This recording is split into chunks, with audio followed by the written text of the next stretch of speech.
अस्सलाम वालेकुम स्टूडेंट्स, उम्मीद है आप सब खैरियत से हैं। एक्सरसाइज 5.3 को स्टार्ट करने लगा हूं। इससे पहले मैं आपको ये बता दूं कि अगर आप चाहते हैं कि सारी वीडियोस क्लास 7 की एक ही जगह पे आप देख लें, तो इस वीडियो के डिस्क्रिप्शन में एक लिंक है, उसको क्लिक करें। आपको सारी वीडियोस एक ही प्लेलिस्ट में मिल जाएंगी। ठीक है, अब मैं स्टार्ट करता हूँ इस एक्सरसाइज को। तो ये एक्सरसाइज बेसिकली ज़कात और उशर के मुतल्लिक है। ज़कात का जो रेट है वो है 2.5%। ठीक है, 2.5%। ठीक है, और जो उशर का रेट है वो दो किस्म का है। अगर ज़मीन बारानी है, बारानी का मतलब है कि कुदरती तौर पे उसमें बारिश होती है, या आप ये कह दें कि ऐसी ज़मीन है जो चश्मे, दरिया और ये चीज़ें उसके करीब है, नेचुरल वाटर है और उससे वो सैराब होती है ज़मीन, तो उस ज़मीन पे 10% है। ठीक है, उसकी जो पैदावार है, जैसे चावल और ये गंदम, ये चीज़ें ना, तो इस पे वो 10% है। लेकिन अगर ज़मीन ऐसी है कि जिसके लिए आपने कैनाल्स बनाए हुए हैं और ट्यूबवेल्स बनाए हुए हैं, वेल्स बनाए हुए हैं, ठीक है, तो उसके लिए 5% है। मतलब जहाँ पे मशक्कत करनी पड़ती है, लोग मेहनत करते हैं, लोग मजदूरी लगाते हैं, लोग पैसे दे के पानी लेके आते हैं या पेट्रोल खर्च करते हैं, तो वहाँ पे वो 5% है। और जहाँ पे कुदरती इंतज़ाम है तो वहाँ पे 10% उशर अदा करना पड़ता है जो आपकी पैदावार बनती है उस पे। ठीक है, तो मैं स्टार्ट कर लेता हूँ फर्स्ट क्वेश्चन को। आसमाज सेविंग्स आर RS 78,480, 78,480। ठीक है, फॉर अ ईयर। अच्छा, ये भी याद रखें कि ज़कात पूरे साल में अगर आपके पास एक मखसूस रकम हो तब होती है। ठीक है, उस मखसूस रकम को हम निसाब कहते हैं, यानी अगर आप साहिब निसाब हैं तो आपने ज़कात देनी है। ठीक है, सो हाउ मच ज़कात विल शी पे। तो पूरा साल उसके पास इतनी रही है, तो उसने अब पे करनी है। कितनी पे करनी है, तो ज़कात रेट क्या होता है। सबसे पहली चीज जो है वो आपको पता होना चाहिए कि ज़कात रेट क्या है। वो कितना है, 2.5%। ठीक है, सो शी विल पे ज़कात। वो कितना ज़कात पे करेगी।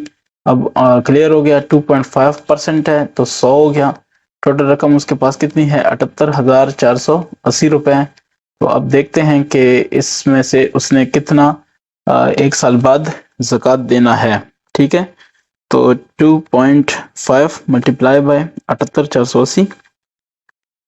ठीक है, ये जितना भी हो गया इसको डिवाइड करेंगे किस पे, 100 पे, तो ये आएगा 1962 रुपए। यानी उसने 1962 रुपए ज़कात क्या करनी है, ज़कात देनी है। ठीक है, ये ज़कात उस पे यानी उसने ये ज़कात देनी है कितनी, RS 1962। ठीक है, मैं इसको चेक कर रहा हूँ, बिल्कुल ही ठीक है। नेक्स्ट की तरफ मैं आता हूँ। क्वेश्चन नंबर 2 वो है कि हसन पेड इतना ज़कात। अब यहाँ पे ज़कात पहले से पेड है। ठीक है, बस एक चीज याद रखें, ज़कात पेड, यहाँ पे सिर्फ फार्मूले को आप देखेंगे। ठीक है, वो कैसे मैं भी आपको बताता हूँ। 7750। ठीक है, what were his yearly saving. ठीक है, सालाना उसकी सेविंग क्या थी पूरे साल की। तो पहले तो याद रखें कि रेट ऑफ ज़कात या ज़कात रेट, बस ज़कात रेट ज्यादा इजी है।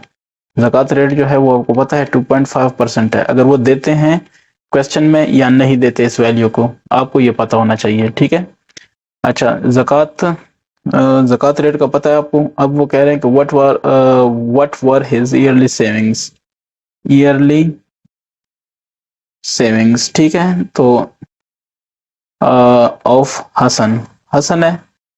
ठीक है, तो हसन की जो ईयरली सेविंग्स थी वो कितनी है। अच्छा, अब यहाँ भी याद रखें, ये वहां पे उन्होंने सेविंग बताई थी और ज़कात रेट बताया था, तो 2.5 डिवाइड बाय और टोटल सेविंग। ठीक है, यहाँ पे सिर्फ क्या हो जाएगा, 2.5 की जगह हो जाएगा ऊपर 100, नीचे 2.5, ये हो जाएगा। ठीक है, अगर इसकी समझ आती है। अगर इसकी समझ नहीं आती है तो फिर मैं भी आपको इसकी भी वजाहत कर देता हूँ। ठीक है, 100/25 मल्टीप्लाई बाय क्या हो जाएगा, ये कितनी है रकम, 7,750, क्योंकि इसने इतनी ज़कात पे की है ना। तो अब है, इसको मैं सॉल्व करके आपको समझाता हूँ कि दूसरा तरीका इसका क्या हो सकता है। ठीक है, 100 ज़रब 7750 जो भी आएगा उसको डिवाइड करेंगे 2.5 से। ठीक है, यह है 5 ये 25 नहीं है, ठीक है। तो इसका जो जवाब आएगा वो आएगा 31,000,000 यानी 3,10,000 रुपए, ठीक है। ये क्या है? ईयरली सेविंग है किसकी? ये उस बंदे के हसन की ईयरली सेविंग है जिसपे इतनी ज़कात उसको देनी पड़ी, ठीक है। अच्छा, अब मैं बताता हूँ दूसरा तरीका क्या है। आपने ये करना है कि ज़कात, ठीक है, ये मैं आपको रफ में समझा रहा हूँ और ये है दूसरा होगा इसका अमाउंट, ठीक है। अब देखें ज़कात है 2.5, अमाउंट कितनी है? 100, ठीक है। अब ज़कात उसने कितनी पे की है? 7,750, अमाउंट कितनी है? नहीं पता, ठीक है। तो क्रॉस मल्टीप्लिकेशन होगा, वो होगा 2.5, ये मैं तरीका बता रहा हूँ, ठीक है, multiply by x, this is equal to 100 multiply by 77 50। और भी तरीके हो सकते हैं लेकिन मैं सिर्फ आपको टू द पॉइंट लेके जाना चाहता हूँ कि ज्यादा कंफ्यूजन ना हो। अच्छा, 2.5 हमें नहीं चाहिए, इधर भी नहीं चाहिए 2.5, ये क्या हो गया? कैंसिल हो गया, इधर x रह गया, ठीक है। इधर क्या रह गया? 100 ज़रब 77 50 डिवाइड बाय कितना? 2.5, ठीक है। तो अगर आप यहाँ पे देख लें, यहाँ पे 100 ज़रब 77 50 बटा 2.5, ये बटा 2.5 सबके नीचे भी ऐसे हो सकता है, ठीक है। ये सिर्फ इसके नीचे भी हो सकता है या इसके नीचे भी हो सकता है, कोई फर्क नहीं पड़ेगा, जवाब सेम रहेगा। क्यों? क्योंकि दरमियान में मल्टीप्लिकेशन है। तो समझ आ गई है ना कि मैंने सेम यही चीज उधर लिखी है, लेकिन मैंने आपको डायरेक्ट क्या चीज बताई है?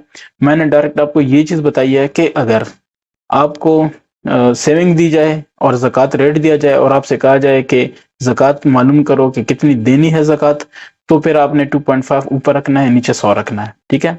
लेकिन अगर आपको ज़कात पे यानी कितनी ज़कात दे दी है ये पहले दिया जाए और आपसे कहा जाए कि पैसे मालूम करो उसके पास कितने थे या उसके पास क्या सेविंग थी, तो उसके लिए आपको ये 2.5 नीचे रखना पड़ेगा, 100 ऊपर रखना पड़ेगा। बस सिंपल ये आप याद रखें। अगर ये नहीं याद रख सकते तो फिर ये वाला हिसाब किताब है, इसको याद रखें और आपको खुद कैलकुलेशन में आ जाएगा कि x बेसिकली 100 ऊपर आएगा, नीचे 2.5 आएगा, ठीक है। फिर भी किसी का क्वेश्चन है तो हम आपस में इसको सॉल्व कर लेंगे। देखो देखें, मिस्टर अकरम सेज पेज Rs 20,000 एज ज़कात। ये देखें यहाँ पे ज़कात पहले से पेड है, ठीक है। तो ज़कात पेड है, Rs कितना है? 20,000, ठीक है। सो अब दूसरी बात क्या है? Find his annual saving. तो उससे पहले ज़कात रेट का हमें पता होना चाहिए। ज़कात रेट तो आपको भी पता है कि इसका ज़कात का रेट क्या है, ठीक है। तो इससे पहले ज़कात रेट का पता हो, वो है 2.5%, ठीक है। अब दूसरी चीज़ क्या है कि find his annual saving, annual saving, ठीक है। एनुअल सेविंग्स ऑफ मिस्टर अकरम भी आप लिख सकते हैं या ऐसे ही लिखें, ठीक है। अब देखें, फिर वही वाली बात है कि ज़कात जितना पे हुआ है वो दिया है उन्होंने। अगर वो दिया है तो 100 ऊपर जाएगा, 2.5 नीचे आएगा, मल्टीप्लाई बाय जो ज़कात है वो, ठीक है।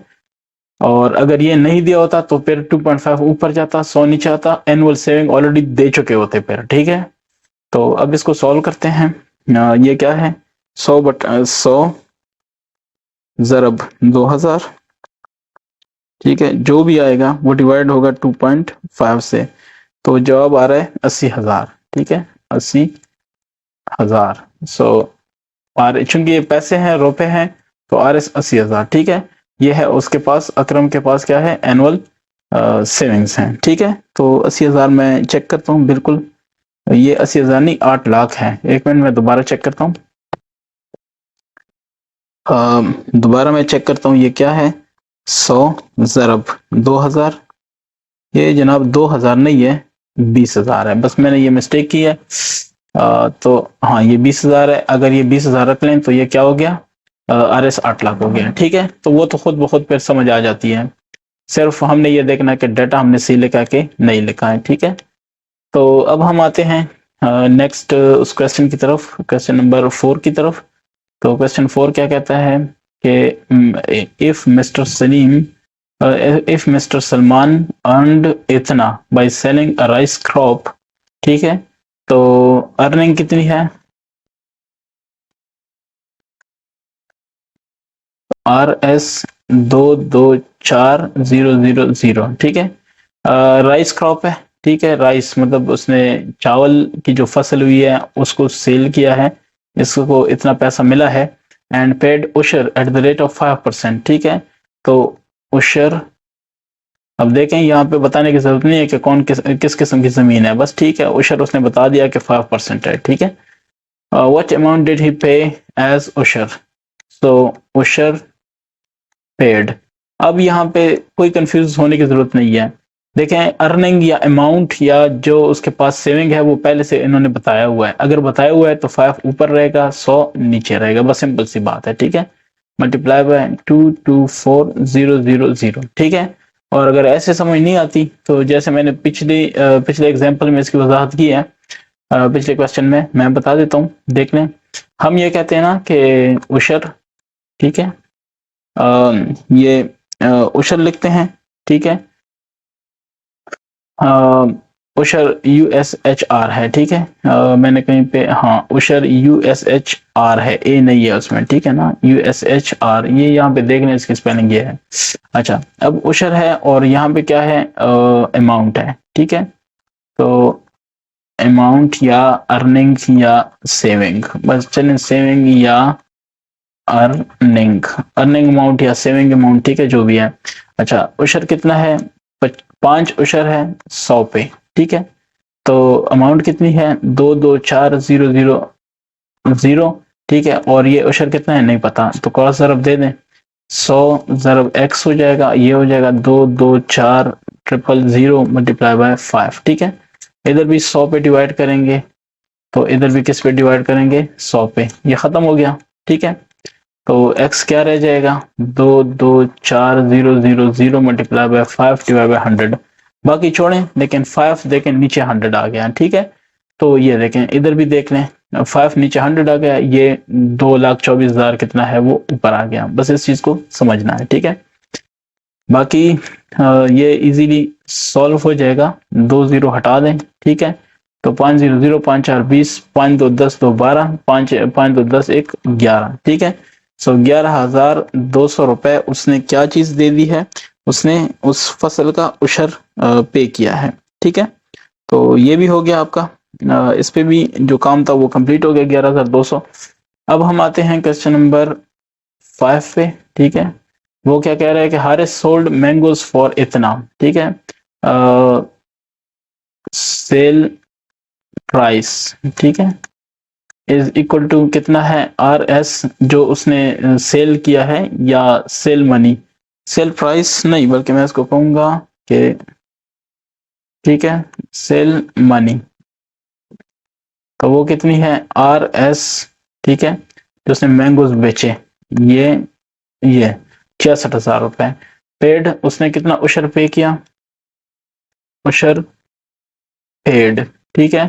तो वो है 10%, यानी 100 पे उसने 10 पे किए, ठीक है। फाइंड द अमाउंट ऑफ उशर, सो उशर उशर अमाउंट, ठीक है। तो उशर का अमाउंट कितना है वो बताएंगे। सो 10/100, क्योंकि यहाँ पे इनिशियल जो मनी है वो ऑलरेडी दी हुई है, ठीक है ना। तो कितना है, 66,000, ये 2 जीरो इसके साथ उड़ गए, खत्म हो गए, ठीक है। तो 66 जीरो है, 1 जीरो और बढ़ जाएगा, यानी 6,600 रुपए उसने उशर के तौर पे किए हैं। क्वेश्चन 6 पे आता हूँ, उसको देख लें। मदीहास एनुअल सेविंग्स आर इतनी, अब देखें सेविंग्स फिर बताई जा रही हैं, सही है ना। सेविंग्स कितनी है, सेविंग्स है RS 17,600, नहीं ये तो कुछ और है, मदीहा वाली बात हो रही थी। तो मदीहा की जो सेविंग है वो है 1,80,000, ठीक है। फिर what is the amount of ज़कात to be paid by her, तो वो कितना ज़कात पे करेगी। पहले तो आपको ज़कात का रेट बताना चाहिए, वो कितना होता है, 2.5%, ठीक है। तो उसके बाद क्या होता है, अब ज़कात पेड, ठीक है, या ज़कात पेबल, या शी पे द ज़कात, ठीक है, या ज़कात अमाउंट, ठीक है। चलिए मैं ये कहता हूँ कि ज़कात अमाउंट या मनी, ठीक है। तो वो 2.5 ऊपर रहेगा, नीचे 100 रहेगा, और आगे क्या चीज़ है, आगे हमारे पास है 1,80,000, 1000, ठीक है, क्योंकि अमाउंट ऑलरेडी दी हुई है तो इसलिए 2.5 ऊपर रहेगा। ये देखें, ये कैंसिल, ठीक है, तो 2.5 को 1800 से मल्टीप्लाई करेंगे, ठीक है, देखते हैं क्या जवाब आता है। तो 2.5 मल्टीप्लाई बाय 1800, ठीक है, और इसका जवाब है 4500। तो इतनी अमाउंट या इतनी रकम उसने क्या करनी है, ज़कात के तौर पे उसने पे करनी है, या पे कर हाँ उसने पे करनी है, टू बी पेड, ठीक है। तो क्वेश्चन 7 की तरफ आते हैं। द अमाउंट ऑफ उशर पेड इज, अब देखें उशर यहाँ पे पे हो चुका है, ठीक है, उशर मैं लिखता हूँ कि पेड, यानी उसने ऑलरेडी ज़कात दे दी है, कितनी है, RS 17,670, ठीक है, और by farmer eight the rate of 10%, उशर का जो रेट है वो कितना है, 10% के हिसाब से इसने दिया है, ठीक है ना। तो ये हमें खुद ऑटोमेटिकली बताता है कि पानी उसको वाफिर था, कुदरती तौर पे मौजूद था। What is the total amount for which the उशर हैज बीन पेड, अमाउंट, ठीक है, amount, total amount on which उशर इज पेड, बस यही कह दूंगा, ठीक है। तो वो कितनी अमाउंट थी, अब देखें अमाउंट हमें नहीं पता, जब नहीं पता तो 100 ऊपर जाएगा और नीचे क्या आएगा, वो 10 है 2.5 है जो भी वो नीचे आएगा, ठीक है। ये मल्टीप्लाई बाय क्या, मल्टीप्लाई जो उशर उसने पे किया था 670, ठीक हो गया। बस ये अगर आपको समझ आ गई है ना तो आप ऐसे सारे क्वेश्चंस को डील कर सकते हैं इंशाल्लाह, मुझे यकीन है। अच्छा यहाँ पे है 100 ऊपर है, ठीक है, मल्टीप्लाई बाय 17,670, 17,670 जो भी आएगा तकसीम कितना आएगा 10, तो 17,6700, 17,6700 RS, इतनी जो रकम है उस पे उसने उशर पे की है 17,6700, बिल्कुल यही है, ठीक है। अब आते हैं 8th पे, जो कि मेरे ख्याल से हाँ जो कि आखिरी क्वेश्चन है। तो वो कह रहा है calculate the amount payable as उशर by a farmer who earned, ठीक है, अर्नड मनी या अर्नड अमाउंट, तो अमाउंट देखें पहले से दिया हुआ है, ठीक है ना, तो इसका मतलब है कि वो 5 है 10 है वो ऊपर रहेगा, ठीक है। तो 3 4 6 फिर 0 0 0 ये हो गया। अच्छा जी, अब उशर रेट, तो उशर रेट हमें पता है ना, वो कितना है, वो है यहाँ पे 5% दिया हुआ है, ठीक है ना, एट द रेट ऑफ ये। अच्छा जी, अब उशर अमाउंट भी बतानी है, ये मैं उशर लिख रहा हूँ, ये उशर है, ठीक है, उशर अमाउंट, या इसकी जो और प्रोनाउंसिएशन है शायद दोस्तों को ज्यादा बेहतर पता हो, ठीक है। इसकी जो अमाउंट है वो कैसे पता चलेगी, 5/100 मल्टीप्लाई बाय, चूंकि टोटल अमाउंट दिया हुआ है तो इसलिए 100 नीचे है, ठीक है। अच्छा अब ये कैंसिल हो गया आपस में, 2 0, बाकी 5 0 0, 5 6 30, 3 ऊपर आ गया, 5 4 20, 3 23 हो गया, 2 ऊपर आ गया, 5 3 15, 2 17, ये है जनाब 17,300 आपके पास उशर अमाउंट है, ठीक है। मैं यहाँ पे भी देखता हूँ बिल्कुल यही है आपके क्वेश्चन की, तो उम्मीद करता हूँ कि आपको इसकी समझ आ गई होगी। मैंने अपनी कोशिश कर ली है कि आपको इसकी एक्सप्लेनेशन कर दूं, तो आप भी थोड़ी बुक को काइंडली देख लें। इसके बाद जो एक्सरसाइज होगी इंशाल्लाह वो होगी रिव्यू एक्सरसाइज, ठीक है, इस चैप्टर की। Thank you.